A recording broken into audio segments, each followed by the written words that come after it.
পাপীর দেহ পোকায় খায়, ধর্ষকদের ঠাঁই হবে না এই বাংলায়। হারকিউলিস। কি করবো স্যার? এই হারকিউলিস এমন ভাবে মার্ডার করে ও কোনো প্রমাণই রাখে না যেটা দ্বারা আমরা ওরে খুঁজে পাবো। কিন্তু স্যার আমার কাছে একটা বুদ্ধি আছে যেটা দ্বারা আমরা হারকিউলিসকে একেবারে হাতে নাতে ধরতে পারবো। এই শহরের সব ধর্ষক গড়ে এক জায়গায় করেন, হারকিউলিস ওগরে মারার লেগা অবশ্যই আইব। তখনই আমরা হারকিউলিসকে ধইরালাম আর ও মারাটা খাইব। বরবাদ, তোর কথা মতো এই শহরের সব দর্শক করে নিয়ে আইছি। স্যার ওগরে বাইরে রাখাটা সেফ না। হারকিউলিস যে কোনো সময় ওগো উপরে হামলা করতে পারে। এক এক করে ওগো সবাই পিসের গোডাউনে ঢুকানোর ব্যবস্থা করেন। স্যার বাইরে তো আমরা আছি, ওগরে ভিতর থেকে সেফটি দেওয়ার লেগাও কাউরে দরকার নাই, তোরা বাইরে পাহারা দে, আমি ভিতরে ব্যাপারটা দেখতাছি।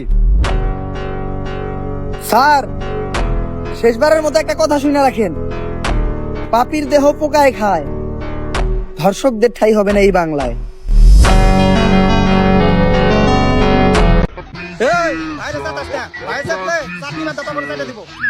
স্যার চাইটা দিব, আমরা তো 3 দিন ধরে গোসল করি না, লন আমগো শরীরটা চাটিয়ে নেই। তুই তো শরীর চাপানোর কথা কর, আমি তো অন্য কিছু চাপাবো ভাবছিলাম।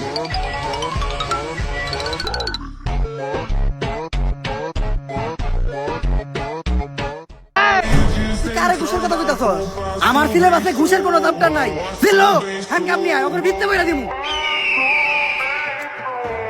কত দিবি? তাড়াতাড়ি দেখ না কে? স্যার পুরা পাস আছে।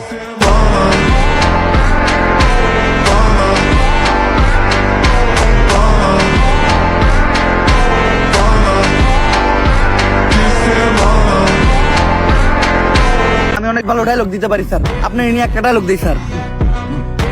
আমার হেলমেট ছিল না, তাও ছাড়া মানে মামলা না দিয়ে ছাইরা দিছে। স্যার আমার ভাই না, স্যার আমার ভাই।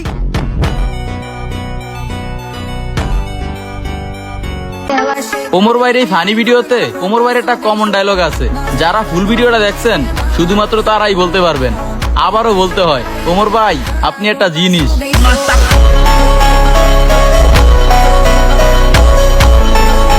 একটা কথা শুনে রাখেন, পাপীর দেহ পোকায় খায়, ধর্ষকদের ঠাঁই হবে না এই বাংলা।